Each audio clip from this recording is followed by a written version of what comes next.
मुसलमानों को भगाओ। जब तक ना बदले जालिम हुकूमत का मिजाज, एहतजाज एहतजाज एहतजाज। बोलूंगा सर, जो विद्वान सरकार मुसलमानों की कितनी हितैषी है। केंद्रीय मंत्रिमंडल में एक भी मुस्लिम मंत्री नहीं। सच तो यह कि अभी ईद पे नमाज पढ़ने के लिए भी नए नियम बनाए गए और जो नमाज पढ़ रहे थे उनके पीछे पुलिस कर्मचारी लाठी ले खड़ा था। मैंने खुद देखा सर, कानून से ऊपर उठ के मुसलमानों घरों पे बुलडोजर चलाए गए, सबने देखा। मेरा यह कहना है सर, मैं इसका पुरजोर विरोध करता हूं। और आज फिर 2 अप्रैल है, एक और शहीदगी की तैयारी लग रही। तो मैं उन क्रांतिकारियों को भी आज याद करता हूं जिन्होंने, मुस्लिम क्रांतिकारी जिन्होंने देश की आजादी में योगदान दिया। सर, अंदाजे जमाना कहता है कि मौजे हवा रुख बदलेंगी, अंगारों से गुलशन फूटेगा, शबनम से सरारे निकलेंगी। वक्फ संशोधन विधेयक 2024 संवैधानिक मूल्य एवं सांप्रदायिक सौहार्द के लिए गंभीर खतरा है।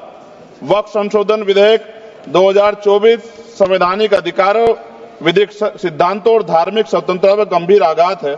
विधेयक वक्फ प्रबंधन को कुशल और प्रभावी बनाने का दावा करता है, लेकिन इसके 44 संशोधन इन वादों को पूरा करने में असफल है। हमारा मानना है कि इस संशोधन से स्पष्टता, साक्ष्य और मूल कारण विश्लेषण का अभाव होगा। पूर्व संशोधनों का मूल्यांकन नहीं होगा, हितधारकों से परामर्श की पारदर्शिता नहीं होगी, मौलिक अधिकार का उल्लंघन होगा। Article 13, article 14, article 25, article 26, article 50, article 300 सर्वोच्च न्यायालय के निर्णय, स्थापित कानून और इस्लामी सिद्धांत और संविधान की भावना का उल्लंघन होगा। असत्य वादे बनाम वास्तविक प्रभाव, विधेयक सुधार और सशक्तिकरण का दावा करता है, लेकिन वास्तव में धार्मिक संपत्तियों के पुनः वर्गीकरण जब्ती का प्रावधान संशोधन 39A, ऐतिहासिक मस्जिदों, कब्रिस्तानों को सरकारी संपत्ति घोषित करना, जिससे सांप्रदायिक तनाव पैदा हो सकता है। जिलाधिकारियों को अत्यधिक अधिकार प्राप्त करना संशोधन 4B, जिलाधिकारी सर सरकार के होते हैं, वो सरकार के हिसाब से काम होते हैं। यहाँ जितने MP बैठे हैं विपक्ष के, इनसे पूछ के देखो कि इनके जिले में क्या हाल है। इनका जिलाधिकारी सुनता नहीं सुनता, MP बैठे हैं, पूछ के देखो विपक्ष के, आपको पता लग जाएगा। सर, धार्मिक विशेषज्ञता या समुदाय की सलाह के बिना निर्णयों से संपत्ति विवाद और विश्वास की कमी उत्पन्न होगी। ट्रिब्यूनल की शक्ति कमजोर करना और मुस्लिम प्रतिनिधित्व हटाना संशोधन 10B, धार्मिक कानून की त्रुटिपूर्ण व्याख्या और पक्षपाती निर्णय, दानकर्ता इच्छा की उपेक्षा व धार्मिक स्वतंत्रता का हनन संशोधन 5A, दानकर्ता द्वारा समर्थन वापस लेना जिससे सामुदायिक संस्था कमजोर हुई, गैर मुस्लिमों द्वारा स्थापित वक्फ सुरक्षा समाप्त करना संशोधन 104 की समाप्ति, अंतर धार्मिक सौहार्द प्रभावित होगा। सर, सदियों पुरानी धार्मिक संपत्तियों पर सीमा अधिनियम लागू करना संशोधन 27B, कब्जा की गई संपत्तियों की स्थायी हानि, धार्मिक विषयों को दरकिनार कर वक्फ निर्धारण करना संशोधन 6C, धार्मिक ज्ञान के अभाव में संपत्तियों गलत वर्गीकरण, पंजीकृत वक्फ घोषणाओं को अपराध घोषित करना संशोधन 312, भय के माहौल में धार्मिक दान में गिरावट, मनमाने सर्वेक्षण को और वर्गीकरण की अनुमति देना संशोधन 8A। धन्यवाद वकील साहब। सर, अभी पूरा दो जाने दो। सारी धाराएं पढ़ दोगे आप तो? सर, 2 मिनट में खत्म करूंगा और ये इंपॉर्टेंट है सर, मौका दीजिए सर।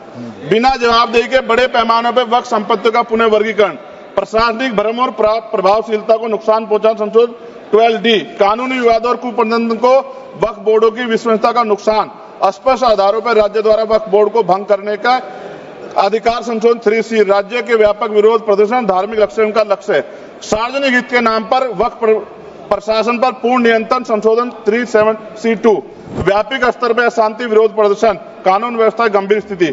सर, सरकार के उद्देश्य से नजर आता है मुस्लिम समुदाय के योगदानों पर नियंत्रण स्थापित करना, मुसलमानों को उनकी वक्फ संपत्ति वंचित करना, वक्फ स्थापित करने के अधिकार पर प्रतिबंध लगाना, वाकिफ और मुतवल्ली की इस्लामी परिवर्तन करना। इस विधेयक को वर्तमान रूप से स्वीकार करें और समावेशी परामर्श, कानून स्पष्टता, संवैधानिक धार्मिक सुरक्षा सुनिश्चित करें। सर, ये तो बिल पे था सर, क्योंकि आप कहते हैं बिल पे बोलना चाहिए 2 दिन नहीं, लेकिन सर मैं सुबह से सुन रहा हूं सर 2-3 चीजें बोलूंगा सर। जो विद्वान सरकार मुसलमानों की कितनी हितैषी है सर, कुछ कह रहे हैं क्या?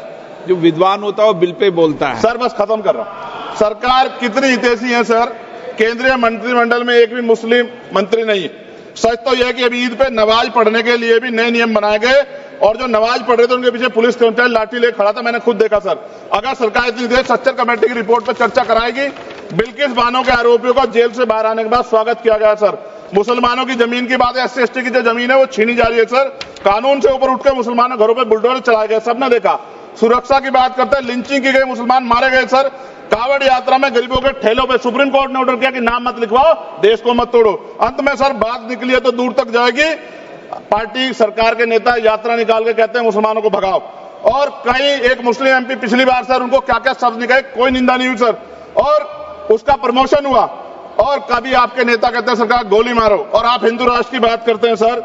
मेरा यह कहना है सर, मैं इसका पुरजोर विरोध करता हूं और अपनी एक शायरी के साथ खत्म करूंगा। तो बहुत सुनी मैंने आज दोनों तरफ, जब तक ना बदले जालिम हुकूमत का मिजाज, एहतजाज एहतजाज एहतजाज।